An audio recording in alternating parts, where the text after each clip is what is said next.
Fantastic. Thanks everyone for joining us. Basically, I think the VCA process has lagged behind a little bit, hasn't had attention for a few funds now. It got started up and rolled along nicely for a little bit, and then last fund, I think a lot of people started to identify that there's some holes and lacking attention. So part of what this was that I noticed that was happening, and instead of just, if you see something, do something, say something. So that's kind of what this is about. And part of this was that we noticed that there was an extremely high level of a small number of VCAs doing a lot of the reviews. So just as an example of this, unfortunately, I didn't get onto Alex, who did a lot of good analysis over the last two funds. He hasn't been online for a little while. So I was hoping that he was going to be able to be here to explain some of this, but unfortunately he's not. I will just share my screen to show you some of the work he has done. Can you see this percentage GEF document, hopefully? Yep. Yep. So this is the main point up here that says the percentage of excellent, good, and filtered out. Basically 95% of all reviews were done by 65 of the top VCAs, which means it was super concentrated onto people that were doing a massive amount of reviews. So if you look at the top one, they reviewed 9,158. So some of us have done mental calculations on this, and it's kind of, in the process, I think it's one every couple of minutes or something like that, non-stop for the entire process. So it's fairly obvious that someone probably didn't do that.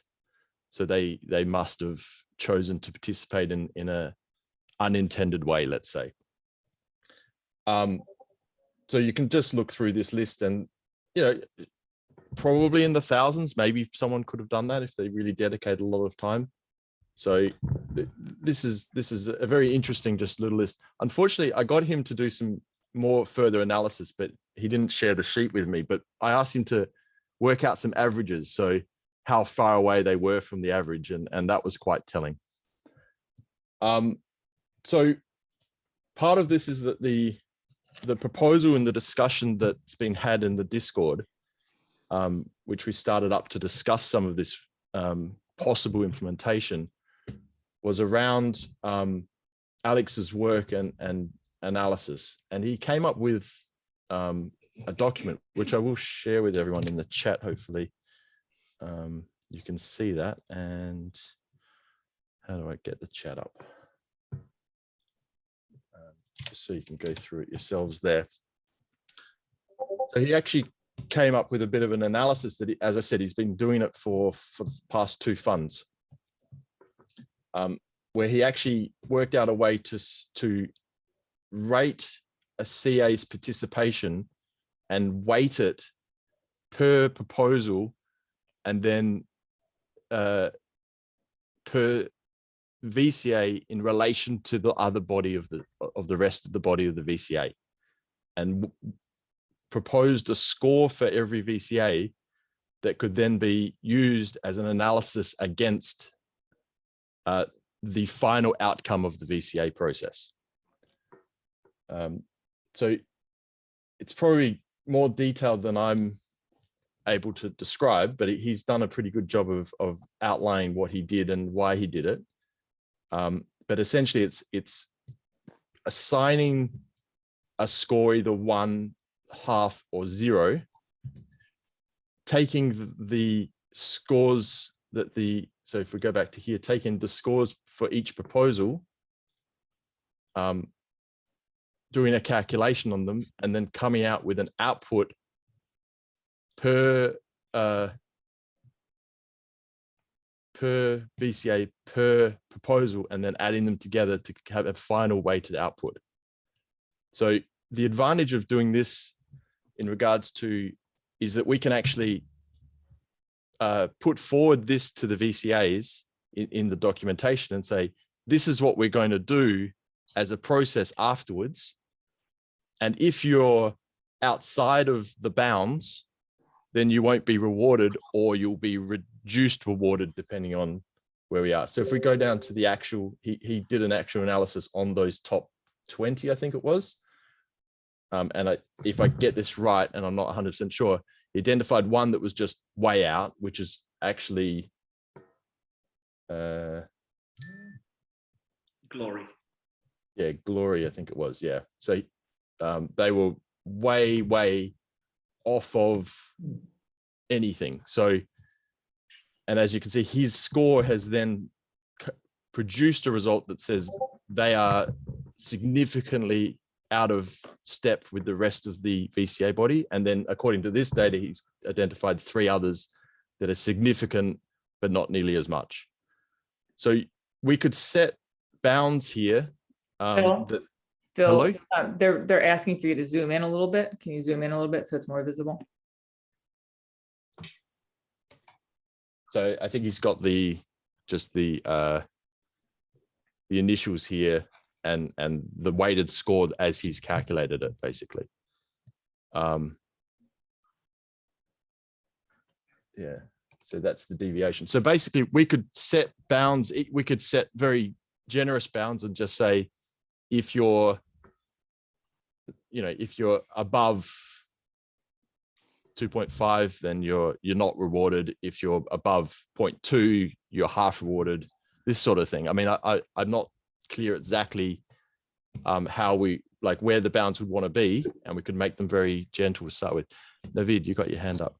Yeah, just a couple of things. I think on that diagram you're showing there in terms of deviation, it acts as a guide. So I think we used it in Fund 6 and we use it again in Fund 7. Action was taken in Fund 6 eventually against one person, and no action was taken in Fund 7, but several people should have fallen into the scope of needing further analysis. So the fact that Glory, let's just take that example, Glory was flagged as as somebody who's highly deviated from the average of the rest of the VCAs, doesn't necessarily mean his reward should be slashed and he was doing the wrong thing. Right. That should then trigger us to go and speak to him or her, to him, and understand the rationale. That there are people who there are VCAs who mark very harshly, so they will filter lots of assessments out, and that's perfectly reasonable as long as they have a justification for their actions. Unfortunately, in Fund 7, Glory, plus I think there were another 10 or 15 we identified who we'd ideally like to have spoken to, but we never got there. But I wonder if we can assign, like Glory also did a total number of views of 8,849. So when you add the deviation together with the total reviews and how far away they are from the norm of what a VCA has done, I'm wondering if we can assign breakpoints that don't involve a discussion, right? Because for me, if you're doing 8,000 and have deviated that much, it's a red flag. I agree. Yeah. You still need to give as an experiment rather than have a hard and fast rule. So I did 8,500. So there's an assumption you made at the beginning that people are doing lots of reviews. Mine was when I did detail was a particular case about I had a lot of time, 3 weeks during Christmas to do this stuff. yes, And I did document it somewhere in one of the documents, but I think it disappeared. And there are because of the way the assessments were written and assessed, there were quite a few let's say shortcuts you could take, and lots of rules you could apply if you're that way inclined to do that VCA work. So it was a little bit easier, and there's time available. So it is possible to review everything as long as you put the hours in. I think I put about 200 hours in total over those 3 weeks I had. okay. but then in terms of setting a boundary, I think we said somewhere between if you're deviating 25 to 30%, that raises a flag, and then you get spoken to. But the issue we have there, we don't have a method of speaking to people. Yeah, who's the speaker, and then who? I Then think you need a judicial system, then, right? That allows you representation and arbitration and things, right? So Yep. it's challenging to start down that path. Whereas if we have I was personally hoping that we could set up some kind of objective standard that could be applied. I think I don't agree. There's one person on this call, I'm not going to name. If we did that, we would have fallen outside the bounds. And I know because they've justified themselves constantly on Discord, on Telegram, and they're constantly explaining why they think assessments are good or bad. They would have thought if we've set a hard and fast rule, they would have been canned from being a VCA. Okay, fair enough. Got to be very careful not to. Scott, you've got your hand up there, mate. I'm just curious on how those numbers were came together, how those numbers were put together, where they're actually extracted from, not that one, the other list with the people on it. Yeah, with that's VCAs on it, because I tracked my this own. one. Yeah, I tracked my own, and I had a 40% filter out rate, and this is showing, I don't know, like 11%. So is this based on the proposals that weren't pre-screened, or like, that's what I'm trying to figure out, because these would have come off from my figures that I maintained myself. I think this would have come from the final mix-up of the from the VCA data that was released. I'm not 100% sure, but this would have been the compiled list. Maybe Marek would know. If what? Could you repeat the question? Where Alex would have got this data from? From VCA aggregated file.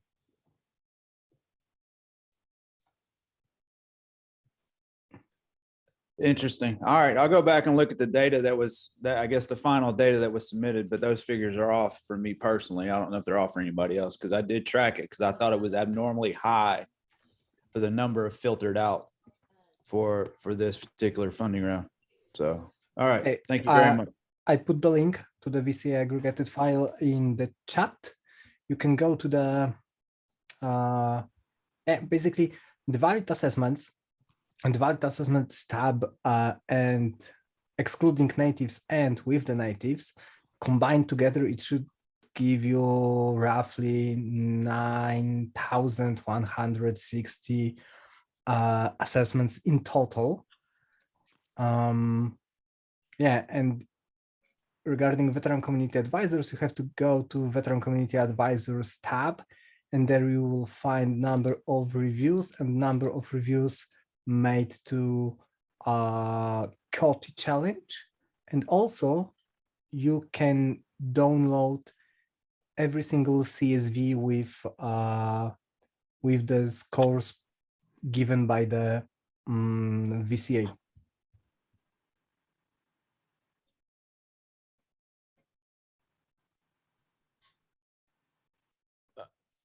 Navid, you still got your hand up there? Did you want to add to that? No, sorry, Scott, are you on this VCA list? Maybe we can pick it up offline. These are the. Yeah, I'm right there. That's you, Scott. And that's what I'm saying, because it shows 80% good, but the overall count of assessments seems pretty accurate, but that filter out rate is not. And that's why I'm not trying to argue with y'all about like the importance of this. It's, if y'all are going to make a formula or some sort of validation or metric that VCAs need to have, that's why I'm asking where this data came from, so I can make sure that I'm on the same sheet as everybody else, or as y'all or whoever it is that put this data together. Yeah, unfortunately, Alex is not here to explain exactly how he did it, but it would be coming from the data that IOG through Marrick's releasing. So we would be able to check that back and make sure like there'd be a way to check that, I think. Yeah, I'll do some more researching into it. I appreciate the time, everybody, and sorry to take up so much of it. That's all right. Thank you. And I guess if we're going back to the point of the judicial system, there was mentions that you could take the top 20 VCAs or something, but I guess it depends how you measure what a top VCA is, because if it's based on number of reviews, that's not necessarily going to help at this point, is it? Because then you're getting people who are being checked in the checking body. Has anybody got any thoughts about a judicial group of people and where they might be formed?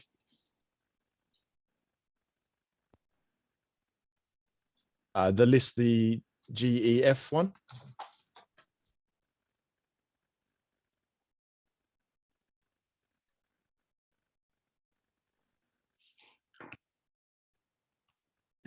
Anyone got any feedback? I think that's a good sentiment. I mean, for the sense of trust and transparency, it does seem like if you're holding others accountable for the same role that you have, if we have a clear criteria, the criteria is really the helper, right? So it could enable people who have not served as a VCA, who understand the criteria and can look at the data that would provide a solution that didn't have someone have to make the call about someone else who was doing the same role, in my opinion. The options we have at the moment are either IOG, which is what happened in Fund 6, or the circle.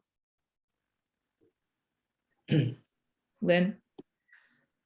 I think the formula that I think Alex, I guess I think I talked to him before. He says he got the formula, the script on the forum. I mean in the discourse. It's run in. He using Python, I guess, and I think he scanned through on the whoever submit I think does a script go into each user and then he pulled out the data from there. So I haven't forensics. I mean, not forensics. I mean, I haven't run his script yet, but it look a bit complicated, I guess. There could also be errors in his script as well. So yeah, there is a possibility that his final calcs have errors.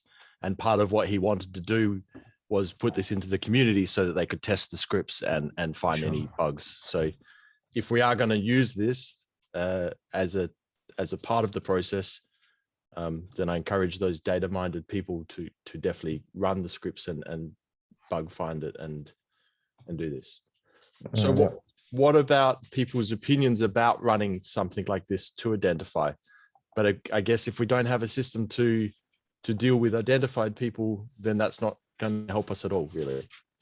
And given that my dream of having an objective system probably is not going to work, anyone got any input into what we can actually deliver for Fund 8?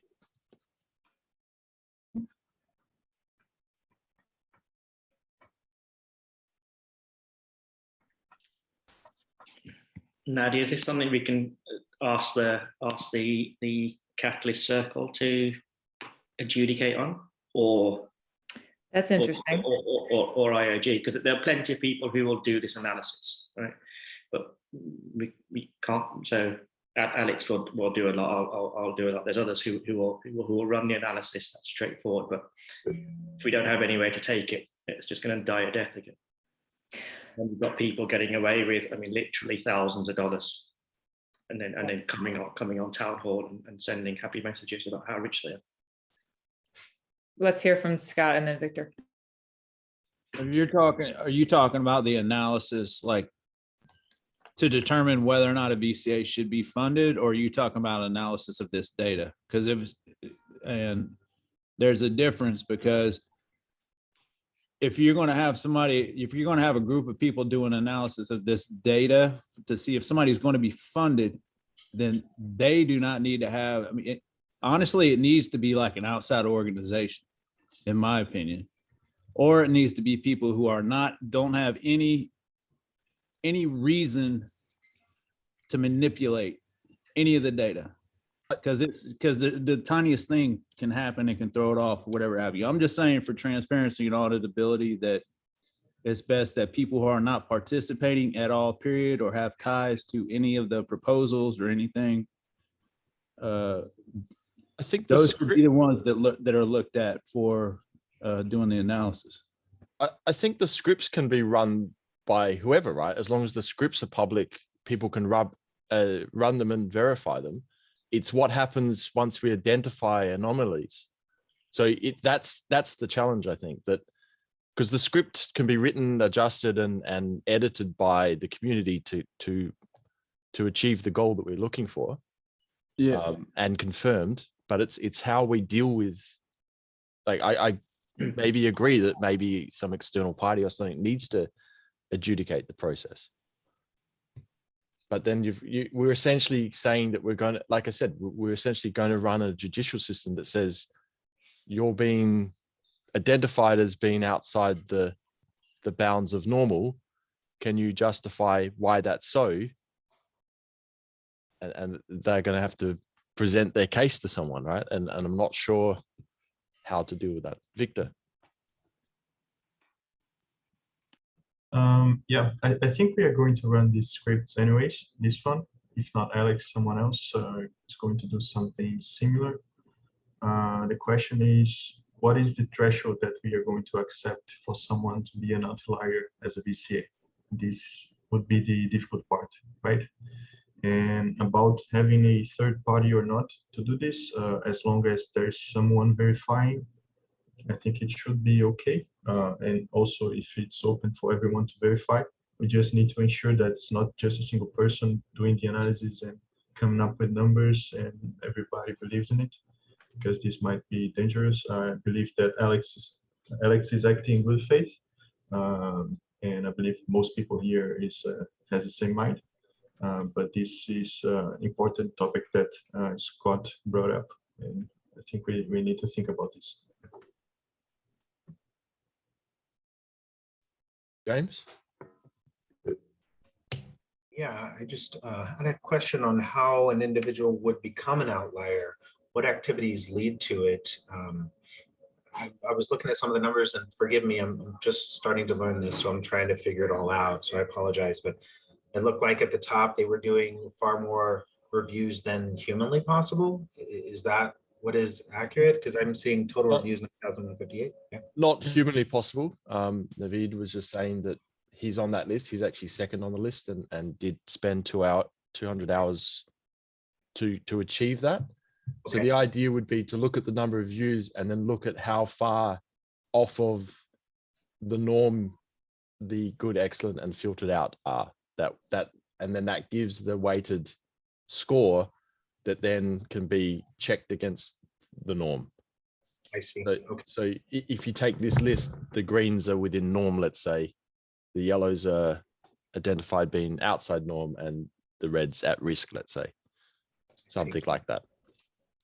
Okay. And so this would be just that red line represents one individual that graded it in a very different way than the majority. Is that correct? Yes. Yes. Okay. So if you go back to here, that person is this person here. They identified 40, 56, 2. And if you look at the list, it's, I mean, you'd have to look at averages to see, but no one else is going 56. Yeah, so the flag here is 56% excellent. So somebody's marked 4,500 out of 9,000 assessments as excellent. Now the overall community marked it at about, I think, 10% or somewhere, 11%. Yeah, right. I see that. 11%. So, thank you, Naveed. Do you want to carry on? Yeah. So, and the behaviour we see here is people, I think, just simply, because some of this work can be done on spreadsheets. All you're doing is, as a VCA, is marking an X in a box, and it's just copying, pasting that X down. So I found typical examples is you find a CA you review one or two of their assessments, and you say, right, they look fine. I'll just go through all their assessments and give them all the same score. Whereas that's outside of the guidelines, outside of the what a VCA is supposed to do. And then there are other trends that and behaviours that VCAs will take, mainly simply just not where it's obvious that they haven't gone into each assessment and read the proposal and been through the detail. So there's lots of I think I did produce another document back to share, but there's other scenarios where people are obviously not reading the reading the assessment. Can I share some? Might be simple to Yeah, show. go ahead if you can. Not that one. That was my own analysis, which is kind of similar. So if you just not take anyone in particular, but that was how far off they were from the average. But that's not what I want to show you. This Word document. Oh yeah, I was going to show that one. Lots of happy stuff in here, but take this one as another example. So you've got people just blanket marking X's anywhere, but there was a particular CA who'd written nonsense in their assessments. So I strongly agree, and we call this the internet repair guy. Just one of the proposal clearly delimits a low head go to blah blah blah blah blah. I'm sure somebody might understand what you're talking about, but doesn't make any sense whatsoever. But then when you start going through, 4 people mark this as good or excellent. Other 5 mark this as good or excellent. Other 8 or 9 mark this as good or excellent, and so on and so forth. And there was a count of, so this person, for example, this particular CA number, whatever he was, 528, did 99 assessments, and this VCA marked all of them as good. They're clearly not good. So as long as these people can then justify their work, say I mark them all as good or 90% as good, and fair enough. That's what I would kind of work out from those individual spreadsheets that everyone's filing, and then work out what the outliers are. Where do we think someone's been gaming the system or not paying attention? We can't tell from their individual files without speaking to them. The only additional recommendation I made was to make the VCA feedback field mandatory. Because at least then somebody's gone into that. We then understand what's triggered them to mark something excellent, good, or filtered out. So then you'd easily be able to see if somebody's copying and pasting the same feedback over and over again. It then flags it up as to they're not actually reading the assessment or the proposal. So, I mean, it seems to me that maybe the reputation model that's been sort of slowly rolled out could help us create this judicial body, right? Because there are people like yourself that are fully engaged and doing their own analysis. If you brought that analysis forward and presented that when we approached an out of norm VCA, that could be a successful conversation that's had. So that document I just shared was presented to a smaller group after Fund 7 VCA round, but people were too busy to doing stuff, and it just never got anywhere. Some of the feedback from there has been built into the process, so I think overall the process is improving. But also we need to document that something's going to happen, so that the VCA, so that we don't just starting something when at the end of the process, we need to say at the end of the process, there is a discussion amongst participating VCAs. It's open to everyone, and we will analyze these outliers and ask them to present their cases. Maybe like that could work, right? So we just follow this model. That's those in the room come along and present their various aspects.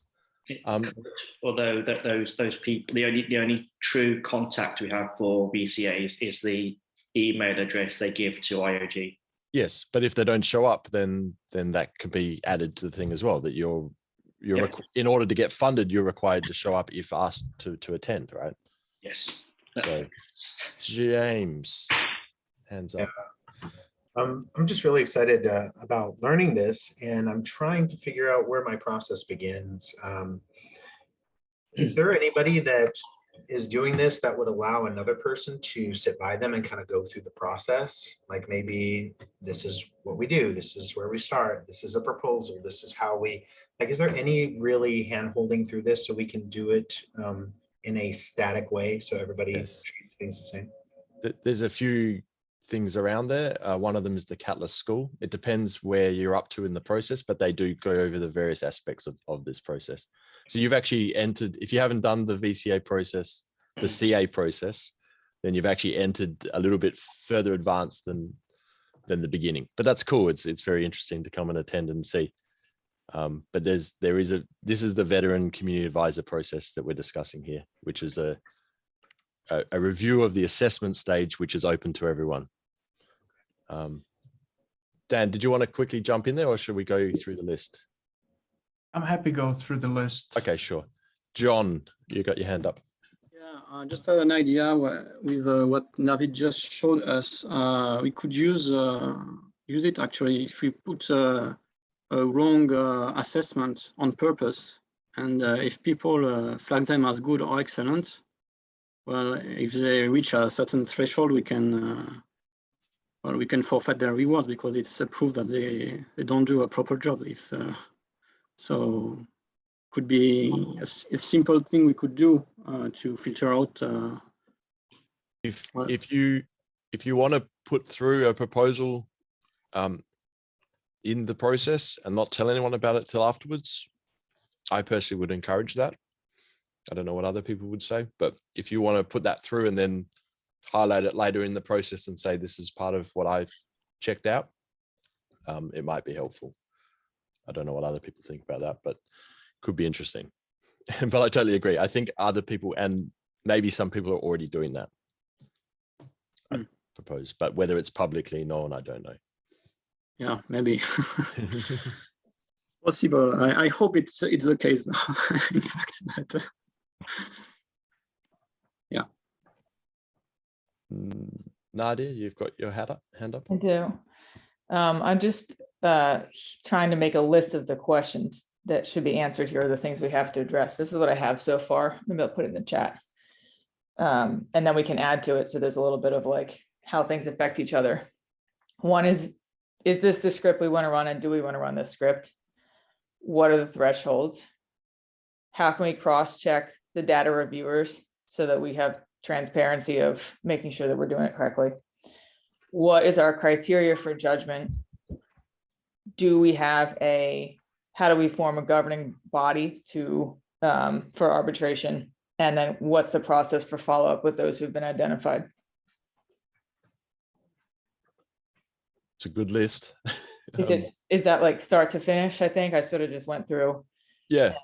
Maybe Yeah, I'll keep listening, and because there's so many, maybe I'm just going to suggest a process kind of a thing. Maybe we put these questions down and we go through them, and then that helps us to answering those questions, helps us to see where the gaps are and keep ourselves from missing out on anything. So I'll just keep doing this and then we can add to it. Fantastic. Thank you. Navid.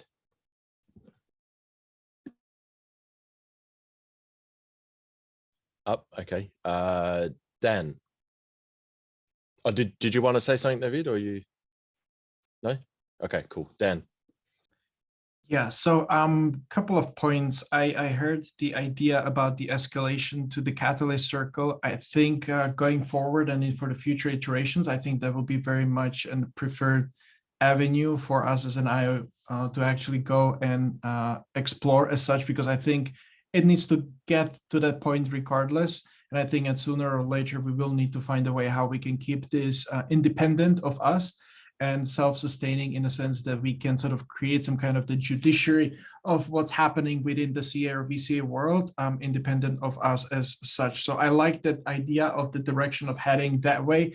Maybe in these early stages, it could be simply just like things which happened in a previous funding round, but again, we didn't feel like we had that good authority to go forward, and also with the busyness of everything in between, that such cases will be brought to the attention of like the CA rep on the Catalyst Circle, and then perhaps a special task force could be implemented if it impacts current fund, so that we can sort of come together and identify the specifics of the incident and then deliberate and work to the resolution. But so that it, just like to the Navid's point before, so that it doesn't happen that it becomes just put under the rug and then we move forward. And I think that's a good opportunity now to put that in place, which can be very simple in its nature, just having that understanding like, hey, this is what we're gonna do, and sort of like commit ourselves that's kind of approach we're going to be doing this funding round, and then see how it works and iterate based on that, so that we can bring like incremental values little by little as we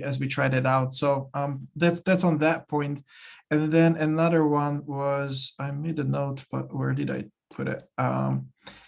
Yeah, so I wanted to share with you, and I will be, because I'm compiling it as of yesterday and today, like all the stuff on our end that will be impacting the CA and VCA process.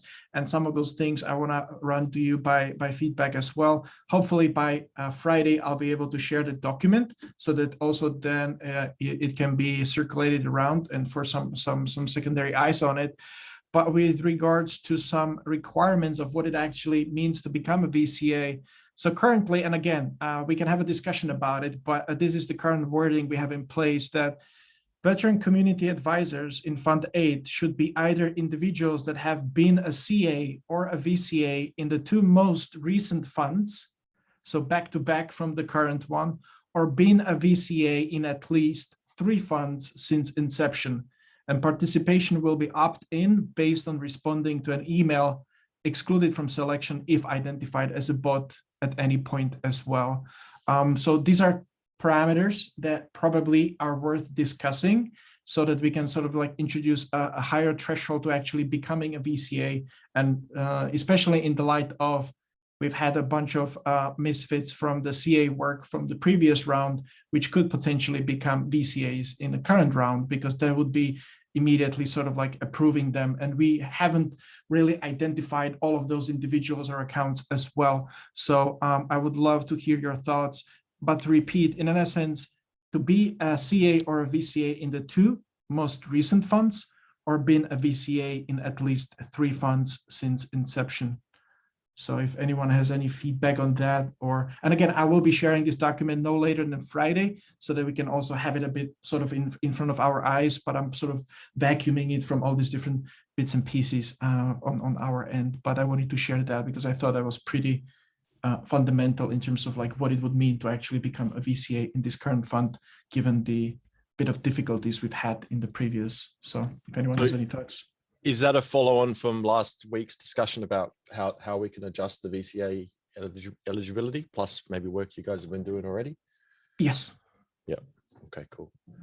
I guess the question then stands is there any major objections to the wording and new way of becoming a VCA?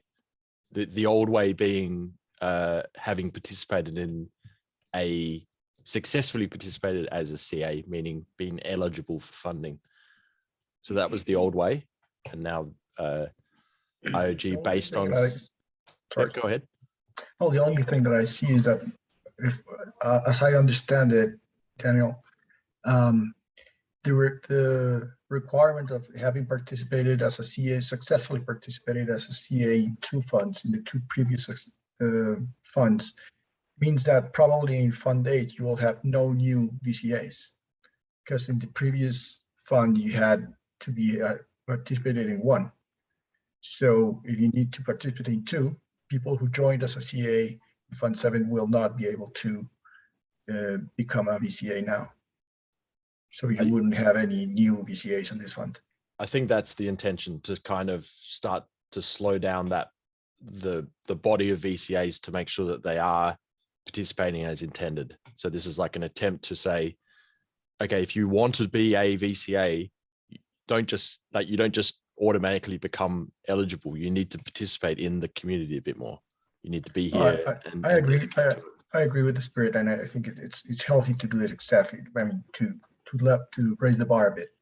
It's just that I don't know if it was, I'm not a VCA, so I don't know how hard was it. But it seems to me that the body of the VCAs is not that big, and they might be overloaded if the fund keeps growing and there's a larger number of proposals and of CAs, then they might be overloaded, not having any new VCAs. Definitely a risk. Yeah. Victor, you're still on the call. Do you know how much over we overshot last fund? Yeah. In the VCA participation of how many? Yeah. What we ended up getting 7 or 8, and the aim was 5. Was that correct, or something along those lines? Yeah. You mean for CAs or for VCAs? VCAs. Something we did overshoot, Jose. So yeah, we overshoot a lot. Yeah. Yeah. So there was from the statistics 3 times what we needed. 3 times. Yeah. Okay. So that there was capacity. All right. Shouldn't be a problem then. And it could be a problem in the, let's say, if it is as an interim problem for this fund, but then given the people that would actually do a proper work, it should give them a motivation then, knowing that the following fund, they could get involved as a VCA. And I think it's a time to sort of make that separation a bit more and a bit clearer, so that we can really get more quality decisions on the layer of the VCAs, because really at this point it's still the very last break on any problems when it comes to the review and of the assessments.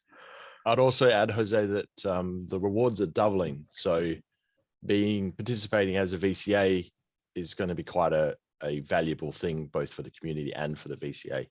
If it doesn't grow, if the body doesn't grow and the amount of money does. So that's the point as well. Navid.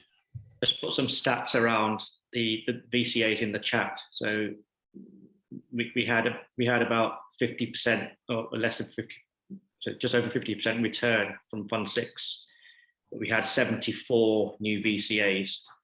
So there were a lot of new VCAs in Fund 7, which gave us a capacity to get up to that 9 or 10 reviews per assessment. So I think if the risk here is we won't get those new VCAs. So it looks like we've got a body of about 110 who participated in Fund 7, depending on how many of those 110 return. That'll be our capacity. But if we take it at 60%, we might end up with 60 of us. Goal, Scott, you mentioned what's our goal? In what way, what's the goal related to? Y'all said y'all had kind of like a quota y'all wanted to meet for onboarding new VCAs. I was just curious what that number was. Did you not? Wasn't that what you were talking about with Victor? No, that was the number of reviews per assessment. I see. I'm sorry, I missed that. Okay. Although there probably was a number that was put up in Fund 8 as a suggested increase, but we can do that. We can adjust the system, I guess, if that's direction. I also wonder if we do fall behind, Dan, to give an extra few days to the VCA process. I know it's all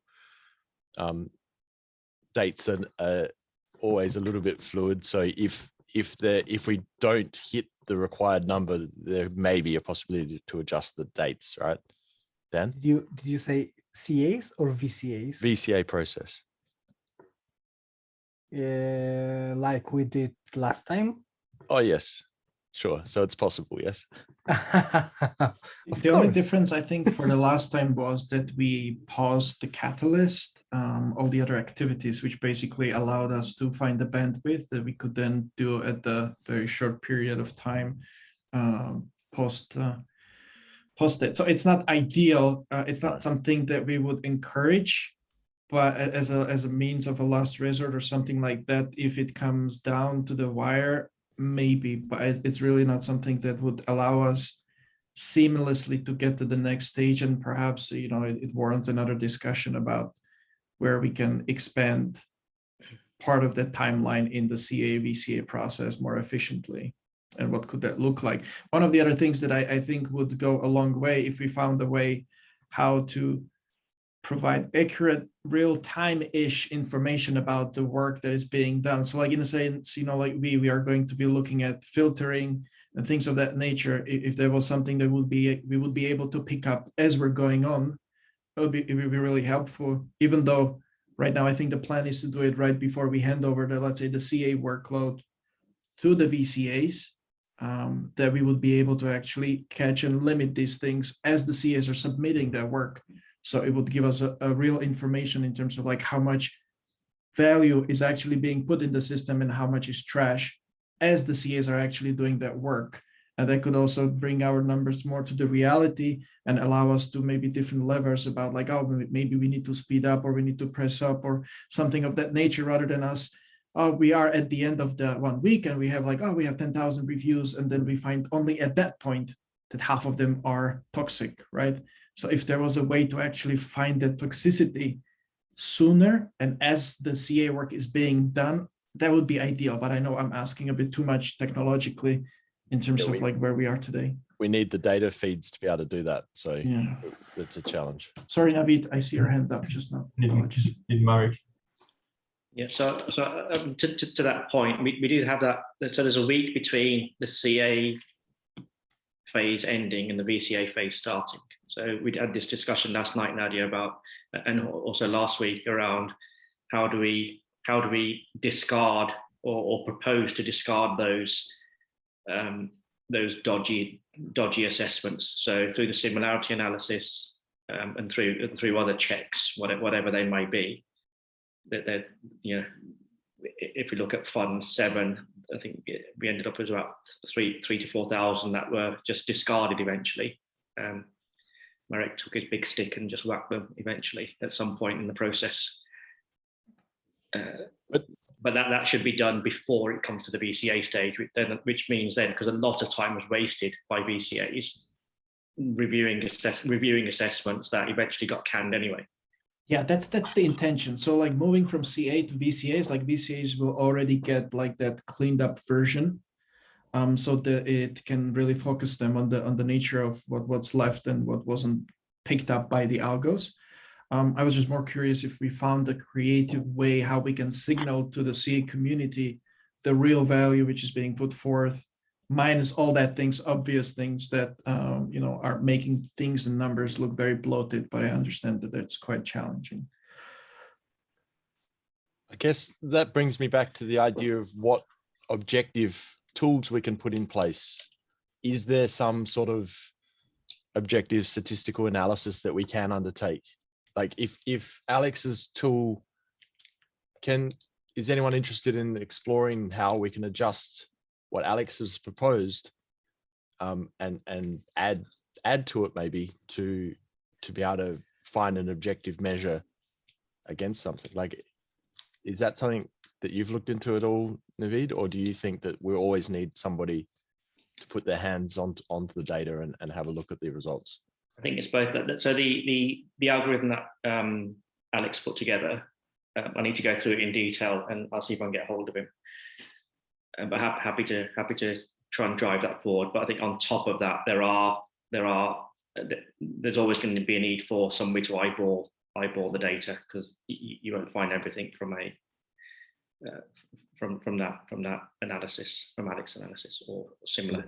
But then we've got the question of who does that and how do we fund that? So that's going to be a question. So at the moment, it's open to anybody, right? So we've always said VCAs are accountable to everybody and anybody in the world. Mm-hmm. So unless we want to assign specific people or specific group to do that, it's open to everybody. What we're missing is the governance. Yeah, we need a process. Where do you take it to? Scott. Yeah, excuse me.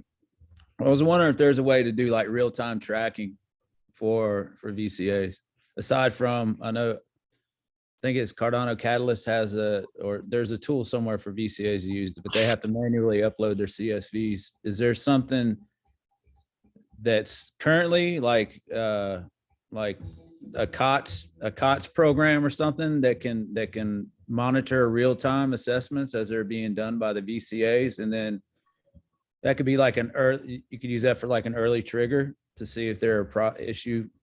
VCAs that are working against the system are kind of outside of the standard. Does that make sense? Yeah. At the moment, the VCA tool's designed to avoid data collection. So, and we have been noticing over the last period that, like the last few funds, that isn't going to keep working. So there will be a time that we need to set up a database to collect the information, but then someone's a data holder, right? Which means we have, or like it just blows out the complications of how that's done. At the moment, the tool's all in browser. You generate the file, you send the file off. IdeaScale and IOG already have their data structures and privacy policies in place. So yes, we would love the VCA tool to do that, and that is a plan, but it's a more complicated process to put that in place. And part of the whole tooling of this is that we don't want to necessarily be the de facto VCA tool. We are currently, but we'd love to have that process open so that other people can generate their own VCA tools if they choose to do so, if they find a hole in the process that they want to fill. So if we do that, then we need to generate data structures that can be shareable and adjustable and obtainable. So it's a plan, and maybe we will put the proposal in this fund, but there's not a lot of funds for this type of work this round. And I'm hoping in Fund 9 there is more funds available for this type of work, because at the moment there's only 100,000 in the CA challenge, essentially. So if your voters support more Catalyst related funding, we need it.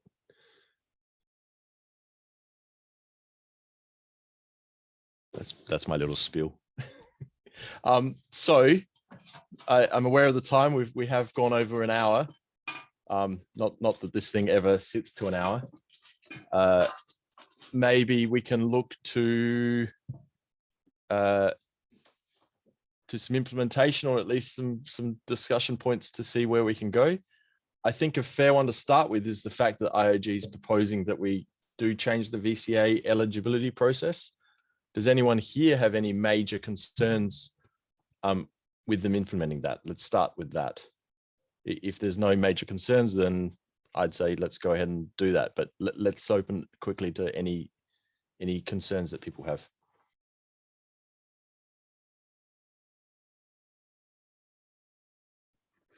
I'll just say that if in a worst case scenario it came to that we didn't have enough, we could either, that's happened with CAs prior, right? So we could either do a little bit of a campaign for it, or we could let people raise their hand to somehow say, I think that it's viable that I would do this.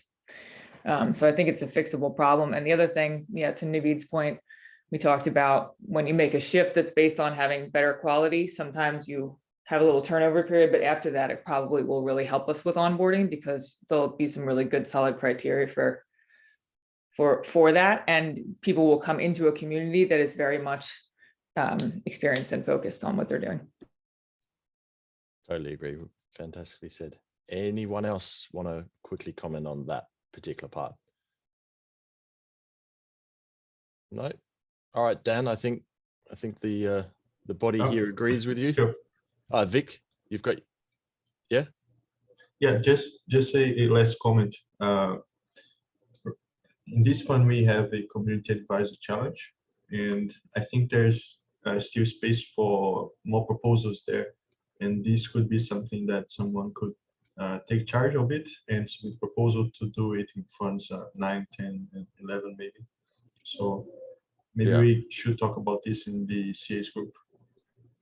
Yeah, if someone did actually want to get funded for this sort of analysis and generating of scripts and things like that, it's funds available. So if you're keen, put a proposal up. There's probably people here that would give feedback to that. I think Alex threatened to put a proposal in, but then Did he threaten? Yeah, then he disappeared. Hopefully he comes back. Yes, yes. No, I did. Yeah, I suggested him to submit this like 2 funds ago. So Dan, I think the body here agrees with your implementation at this point. So let's go ahead with that. Let's see what's next on this. What about running a script, but bearing in mind that then has a consequence of what we do with the script data. So is there anyone majorly against running Alex's script after it's been correctly analyzed by the community and made sure that it is actually calculating correctly? No one's majorly against doing that. Okay, interesting. Where I don't know if this is the right forum to discuss the actual thresholds. That's probably more for data analysis-y type people. Are people able or willing to propose maybe in the Discord where the breakpoints might be? Is that probably the best place to discuss this? And then how would we implement those breakpoints? Given that we've only got, we've got a bit longer to actually write these documents, the VCA document anyway. What do you think, Phil, about putting those questions into like a shared document and having people chime in on them and coming to a consensus in it that way, so there's time to think about it? I think if we're willing to do this, then let's put it straight into the VCA document. And Okay. we can discuss the thresholds there, and then we'll come to consensus on that document. Cool. Anybody opposed to that? No? Okay. So the next question you've got here is, how do we cross-check the data, reviewers, and prevent bad actions? So that was Navid's point that we need, Scott's point, I think, that there was a need for an external group. But do you think, Scott, that if the script is open and can be run by anyone and confirmable by anyone, is that good enough for the script running? Yeah, for the script, yeah, for sure. Like, Okay. obviously, if you can, I think that's kind of what blockchain's about. If you can run the same script and come to the same results, then we're good.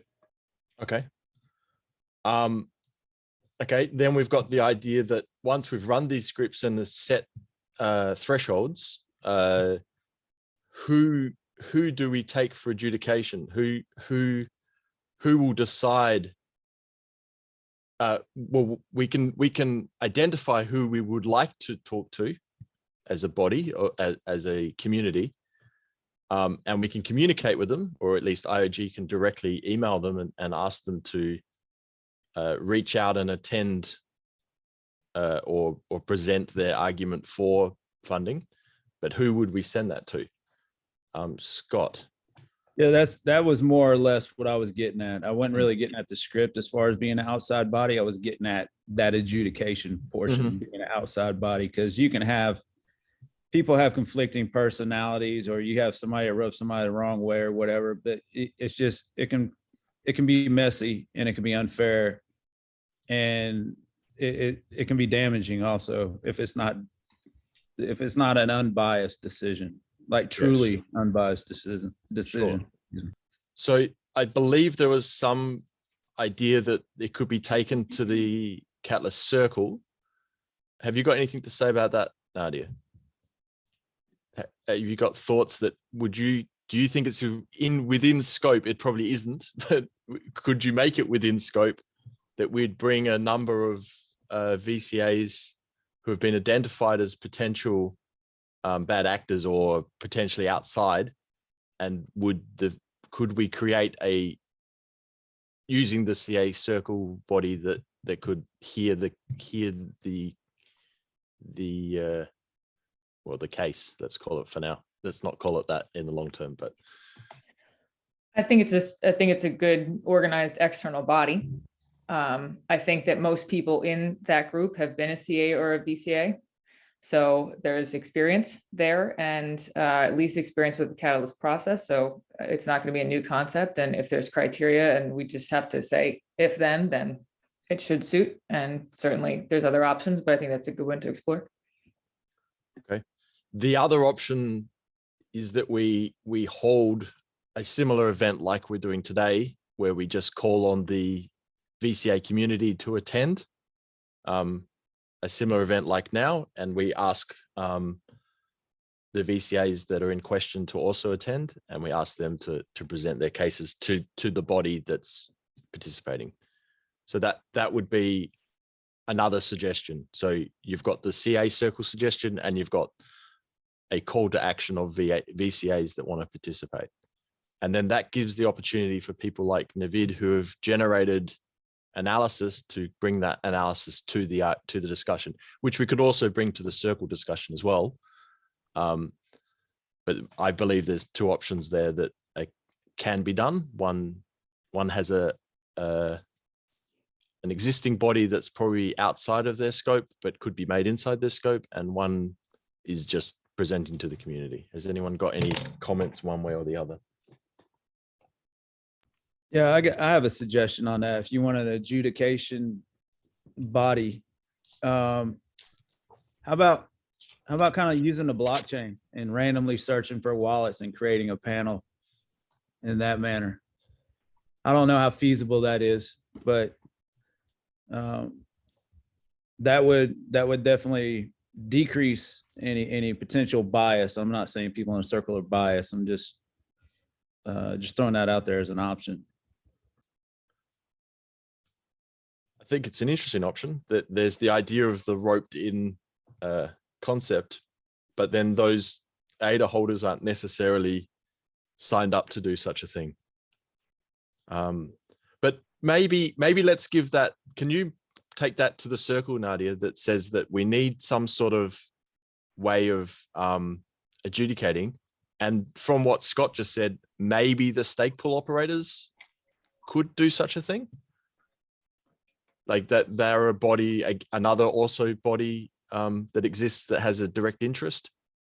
So, and that is kind of more separated from the VCA and CA process, but maybe may not understand it. But if they put their hand up to participate in such a thing. So maybe feed that into the circle and get them to feed that to the stake pool operators, maybe is the discussion point.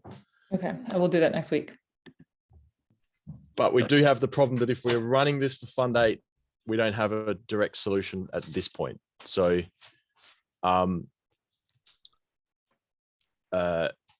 let's imagine that we're going to implement something, which is what this discussion is. It's actually to come up with an outcome. I will put forward that the simplest and easiest solution that doesn't involve any further discussion is to say that we call a VCA meeting like this and ask participating VCAs and the VCA that's in question to attend a meeting such as this. And that could be the Fund 8 solution. And we could look to expand that with circle discussion for Fund 9 and work on a better judicial system. But for a iterative process, could we run this process like this? Anyone in major objection to such a thing or has comments? I have a comment. Sure, go ahead, Scott. So this adjudication body, is this going to be an incentivized position? And I know we're talking about now, but is that the same thing for the VCAs? If there's a meeting and a decision is required after the meeting, you're still calling upon somebody to perform an action. So I was just asking if there's going to be any incentive for those participants. Not for this round. It would probably be similar to the Circle 1 that is a voluntary, but if it forms, then we can look for funding. But while you were speaking, I did just come up with a problem. If you're getting the body that's getting funded to judge on an individual that's getting funded, there's a benefit to getting them unfunded, right? So if you're a VCA and you're up for a few thousand ADA and we're the body judging you, and we're also up for that ADA. If we kick you out, we can get benefit from that. I don't believe that anyone will be doing that, but that is an identified problem that from speaking you just did identify. Yeah, there's also an argument to say we need to keep our own house in order. So VCAs looking at and challenging each other should be the process. But then taking that one step away with the circle, which is why I mentioned that, because that then gives it a little bit of independence. Yeah, I mean, we could implement the appeals process to the circle as well. I mean, the question is if someone's so far off, it's going to be very difficult for them to come and justify, but maybe they can, but then we're stuck with a good speaker maybe or something. I don't know. Who knows? In Fund 6, it took us 3 weeks for the guy to admit he didn't do the right thing. But eventually we just went to Marek and Danny and they kicked his backside and it was done. Yeah. Yes, Dan. Yeah, I was just before we drop off, I just wanted to make sure you guys have that heads up in case it got lost in translation before. So before Friday, I'm looking to share a document, which essentially is the first MVP for the VCA incentives requirements. And just to let you know, it definitely counts with slashing rewards if it will be deviating from a certain percentage of agreement between the VCA body as a whole. So I'll be looking to hear then some feedback based on that so that we can look at certain parameters and if they make sense. So that will be already something in game for Fund 8 as such. So there will be poor work on the VCA part, which deviates way too much in either direction. And right now, I think it's sort of different steps. So it's not just before or after, but it's sort of tiered. And let's have a look once I'm able to share that in the next 2 days, what the feedback on that is, and if that's also something that we can move forward with. But Dan, is that going to be purely objective with a statistical analysis of that, or does that have somebody with an eyeball on it?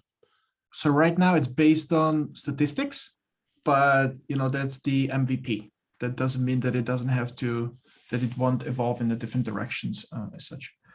Okay, cool. But I will share that for transparency in the next 2 days. I still just need to tie up a few things. And then again, VCAs are still a bit ways away. So if need be, we can repeat an after town hall like this next week, perhaps, or if that will be a requirement, but I'll share the document and you guys can probably drop some comments or initial feedback on that. But, and also pairing with that, slashing the rewards, we're going to be introducing the reputation model. So sort of a points that will be building up based on how well the VCA does their job as such. So it will be very much MVP version as well. And that's fun. That's for Fund 8. Yes, fingers crossed. Okay, thanks. Lynn, you got a comment? Yeah, just add on that. First, I think thanks Naveen for sharing the document, and I used your document in the Eastern Town Hall to train most of the group in, especially in Vietnam at the moment, for their CA as well as VCA. So your document, I have very, very good feedback on that by the analysis as well as the example that you provide there, how the VCA look and how you put them out. So I have very high, high regard from my community in Vietnam, I mean in Eastern Town Hall. So that's first, and that's appreciated for that. So I use that document to train them now to see that if you do assessing the VCA, we see that, and of course, so there is a bad and good practice. So they get a very good, a feedback on your document. So I really appreciate that. Thank you. Thanks, Lynn. Rex? So you're on mute? Yep, go ahead. You're really low, Rex. Can anyone else hear them? Yeah, that's a bit better. It's still not great. I think my mic sucks. Okay. Oh, yeah. I just jumped in the room, but I heard them talking about reputation and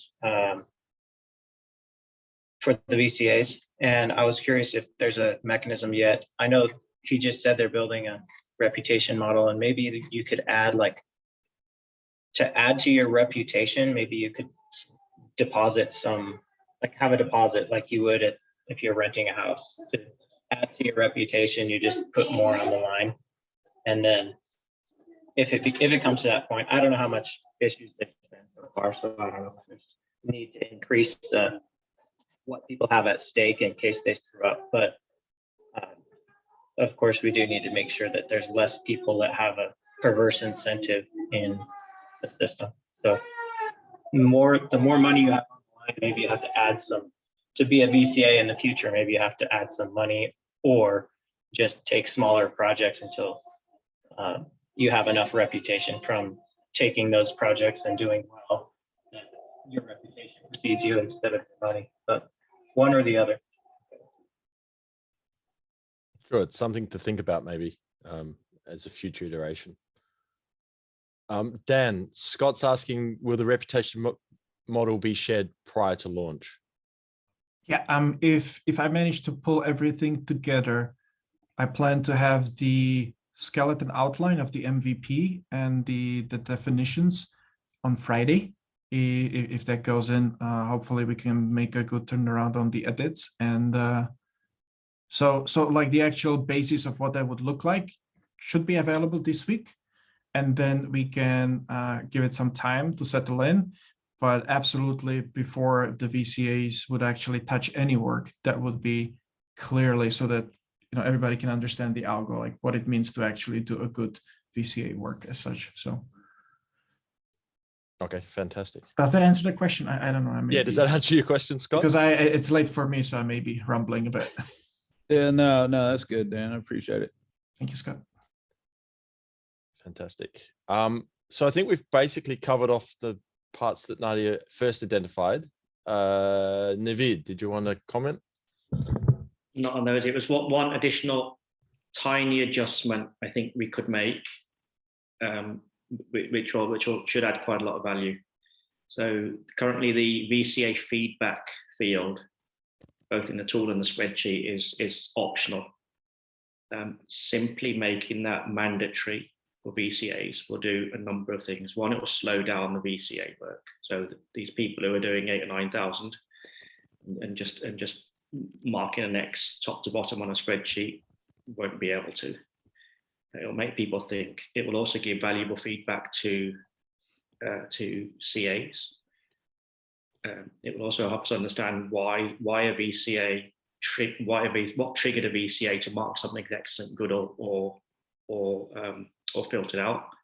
And then it also just helps with that post analysis, and when we're doing that data analysis and challenge, you don't necessarily have to. You've already got a clue as to what was going on in their head. I think people think about that simple. It doesn't need to be War and Peace. Doesn't need to be pages and pages of feedback. It can be a simple. It's interesting. I think part of the reason why it's optional is because the idea that then you need someone kind of looking over it, right? Then you've got the review process, which was, but I guess that's what we're sort of building here anyway. It's a feedback option, isn't it? So yeah, to feedback to CAs. So at the moment, CAs have got no feedback. They just know they got filtered out and no clue why. Yeah, I agree that it's got great value to actually give that feedback. It's just whether making it mandatory is valuable. I agree to all the points that you said, but I also have concerns myself about making it mandatory. Yeah, I don't know, maybe other people. Scott, did you want to comment? And Rex, you've still got your hand up. Did you want to say something first, actually?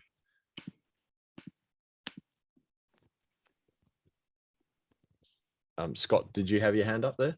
Yeah, I was gonna, like, I like what Navid is saying, because I was doing, I didn't end up submitting it with the remarks on it, but I would put one line or like 2 or 3 words on there, like list. If somebody was just listing, yes, this has a budget, this has, the varying topics that need to be looked at. So, I I agree. And it didn't really add that much time to it. And for excellent, you know, you're only talking about really the filtered out ones. I don't know if Naveed's actually talking about like the good ones also, but yeah, I think it's difficult to comment why something's excellent. Like it's just it's really well written, right? Like you'll get that sort of comment. Do you see that valuable, Naveed, or? I think I found maybe just because I did so many, I found it useful for myself as a post review. So when I was looking back at why did I mark something as excellent? Okay. I don't have to go and read the whole thing again. Well, maybe it's interesting to look over your notes and see how you undertook it, to see how that would be. There's there's also an argument to be made that so we don't become too restrictive on the other side and use it as an additional tool, which could be applied again following fund, only because if we are going to apply now that deviation, and let's see perhaps how that settles in and what it does to the process when we apply that deviation algorithm, and see how that works. And perhaps if that is not sufficient and we still see a big gap in terms of like the quality, then we could sort of like tighten the lever forward as well. Generally, I'm more in favor of like slowly applying the pressure to see where we need to land at. But it's just like a counter argument that comes to my mind, like why not to do it now without saying that we wouldn't do it in the future, sort of thing. Maybe as halfway house, we could add it as a recommendation in the guidelines. I don't know what's in the guidelines at the moment. Actually, there's nothing. We're writing the guidelines. So maybe the recommendation, the guidelines that. Yeah, that would be very sensible. And I wonder if we add it for filtered out, like people are saying that it's got a lot of value for the filtered out ones and lesser value, but still valuable for good and excellent. So, yeah. The other thing is, I'd say if we are going to do that, I'd want to limit it to the 140 characters, so that we don't expect essays written in there. Maybe, Lucio. Yeah, so I'm just want to say that I totally agree that it can add really a lot of value to put this feedback field mandatory, but I'm afraid that it will really slow down the whole process. And I don't know, at the moment, it is based on the big numbers in some way. So it is better if we have a lot of reviews for each assessment. And I'm just afraid that if we slow it too much down, in the end, even for when you make some statistics of a specific assessment and you only have 5 reviews but they are in-depth reviews, I don't know if it is totally makes sense, or I don't know, it could be counterproductive in some way. So I would say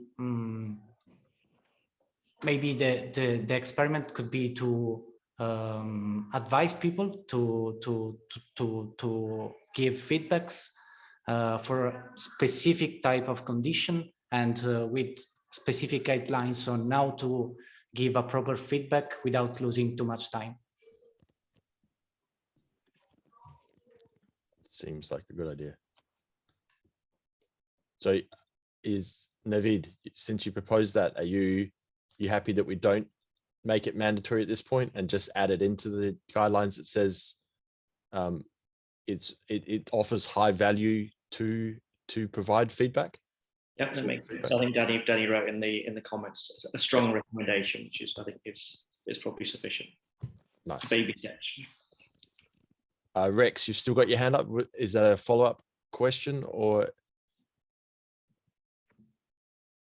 Okay. All right. So where are we up to now? We're going to keep drafting the VCA documents. If you would like to participate in them, they are pinned in the Discord chat. I will share that. Both the CA and the VCA discussion is currently being held in the VCA chat. So if you're not currently involved there and would like to be, please join us. I'll share the link there. Whoops.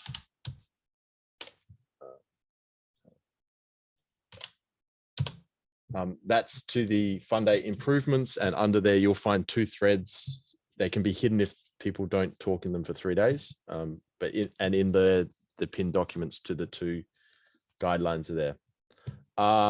John, you got your hand up? Yeah, just a quick question. How much time do you have left to edit those documents? The CA one, I think Dan was hoping to have it this evening, but maybe tomorrow, hopefully. Yeah, because there is a big problem currently with the examples of the assessments. They really need to be fixed because they're really, really bad. So we need to change at least this before it's finalized.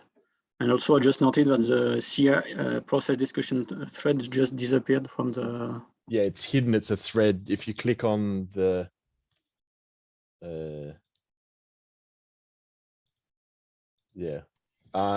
up the top, there's a hash. It's a terrible interface. Up the top, when you click on fund day improvements, there's a hash with one and archived. Yeah, it's absolutely horrible, but you need to pay to unlock them and stuff. So was there anything else, John? Are you happy to look through those? Just in the feedbacks, if people could comment just if they agree or not, because for now I've made a lot of edits, but I don't know if people like them or not. So I'm at the moment proofreading it and adding, and then we can send it over to Dan to have a look as well. Have you got that document, Dan? Yeah, you shared it with me, I think. Yeah, probably. Ping me just in case my DMs are. Yeah, this is my last comment there. Really, for the mandatory feedback for VCA, I think we should put. I know we put a recommendation, strongly recommendation. I'm recommended to do so. However, we can put a couple example that where the VCA can see it's not so much burden, don't have to write a full sentence. And so example, this is an example, the English is bad, or don't use, severely,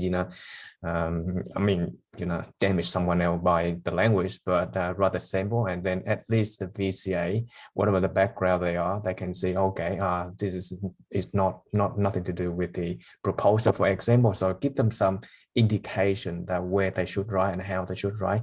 I mean, it's not something that you can abuse someone. Oh, this is rubbish. Of course, you're not going to say that, but at least give them a small guidelines, tiny example. For example, like a couple of paragraphs, say you should do this, you should do that. So here the example is so give the VCA, new CA or whatever the CA can, provide constructive a little bit, but not too long, because it's too long. We waste them a lot of time, because as you can see that it's really little money in it's common. So if there are too much, we waste a lot of time. So that's my last feedback. Thank you. Thanks, Lynn, and thanks for your participation in the discussions. By the way, it's been very good. Scott, go ahead. This will be my last comment for the day. I really have to go. I got another meeting here soon. Sorry about the noise in the background.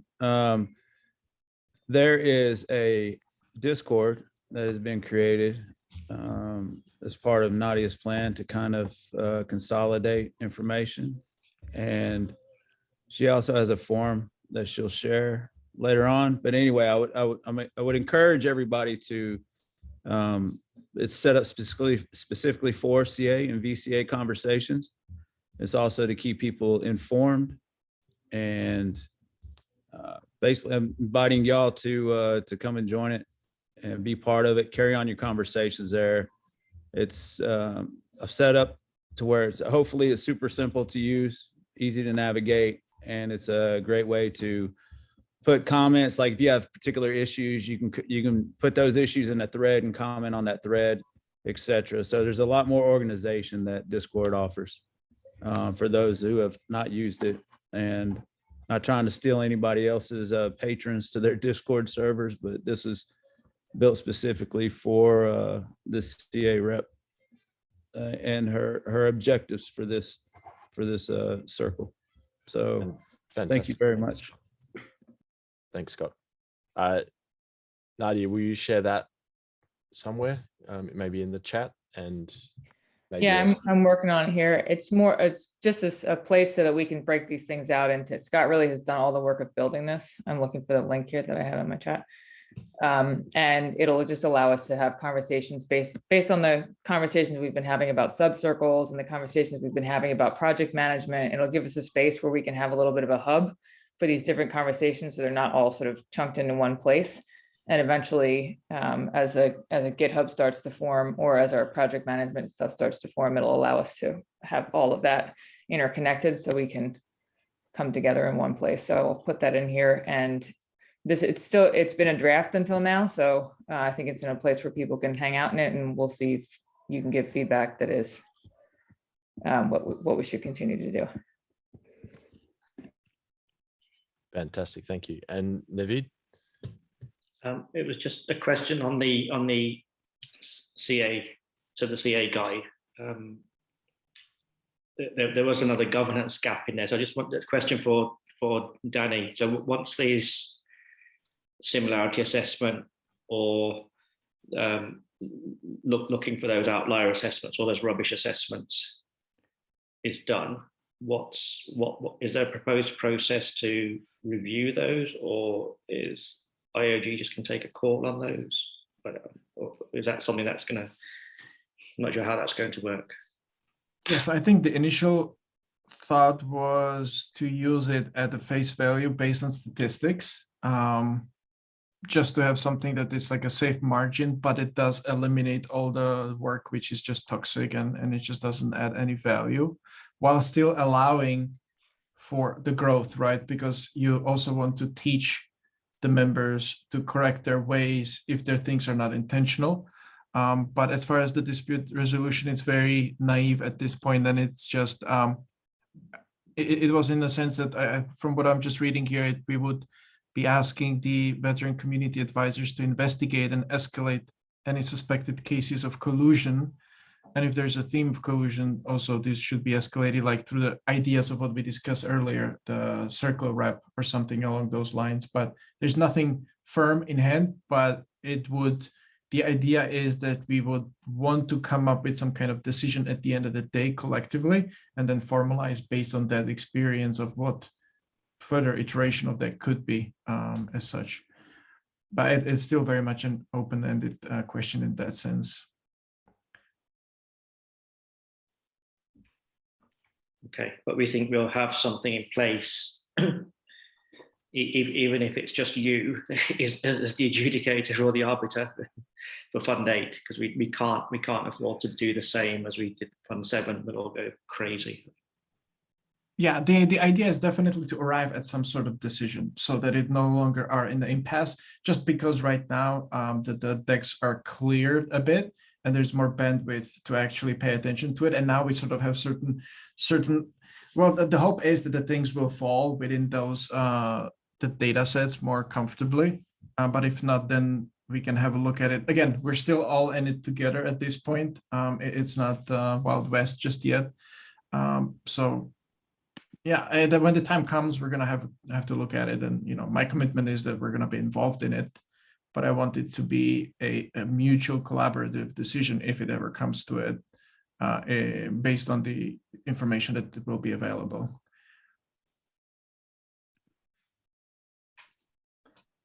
But we need to keep we need to start making the VCA selection more accountable at the end of the day, so that there's a meaning behind being veteran CA. Okay, I think that's plenty done today. I'd encourage everyone to continue participating in the Discord to finish writing those documents. I think we're trying to get it done for you by sometime tomorrow, Dan. Is that, what time do you want it tomorrow? Yeah, and like when you think of it, I mean, if we can get it out tomorrow, that'd be great. I do think that these guidelines are especially important once people start doing the work, right? So they actually understand on a day one. So there is some leeway in terms of like when we need to finalize it as such. I did link it already to this living document, so people see there's few things are being worked on, so it will not come out of the blue as such. So we can still take like the, you know, until Friday, let's say, to fine tune any details as such, just not to put like extra pressure on everything. The critical thing it will be for it to be ready by the time things come up, you know, when the actual work begins. With that having said that, if there are any volunteers for next week's town hall for the main segment to introduce much of these things, as you know, what it is, what's happening for like everybody in the town hall, I think that would be really useful, because given the past round and like experiences with the CA work and what that actually did in the wider community, I think it'd be a great opportunity to sort of like set the record straight that like CAs and VCAs are working really hard on like fixing these problems and opportunities for further iteration as such. So if anyone wants to take like 5 to 10 minute slot next week during the town hall, I'd be more than happy to give that time to somebody. So give it a thought, just heads up. Alrighty. So yeah, we are in the process of drafting a veteran community advisor guideline doc as well, which borrows heavily currently from the CA guidelines. So I encourage you to also help with that if anyone's around that would like to participate. And particularly maybe Navid, until Alex shows back up, if you would like to look at the how we might implement the, well, I guess we've got to see IOG's version of what they're working on, right? Before we, but yeah, it'd be good to match those together somehow and see how we can do that. Phil, could you send me a link to that document? I can't seem to locate it again, the Alex's document. And if we need it coded in COBOL, I'm happy to do that. Otherwise, we need to find a developer. Yeah, I'm not sure where he shared the other bit was. I'll just, are you in the Discord? Yeah, you are, aren't you? Yeah. I'll just find it and ping it in the Discord, I think. Yeah. Okay. Can I throw in a couple things rapid fire? Sure. Okay, I'm just going to put this document in here. This is the meeting doc for the day, and I knew that we were going to get in a long chat here. So this is just a couple updates. What Scott's working on with the communications group, that group's actually forming a bunch of people in there. And it's not just communication, but it's communication hub, how that ties to project management, GitHub. How do we build governance framework within that GitHub? How do we make sure that all that ties together so that we can work effectively together and archive things and have chronicles of what we're doing? So that group is meeting again tomorrow. We're still picking the meeting time. So if anyone wants to lend their 2 cents to that, that would be fantastic. And the link to do that is in there. The education onboarding group met this week as well. The recording is in there.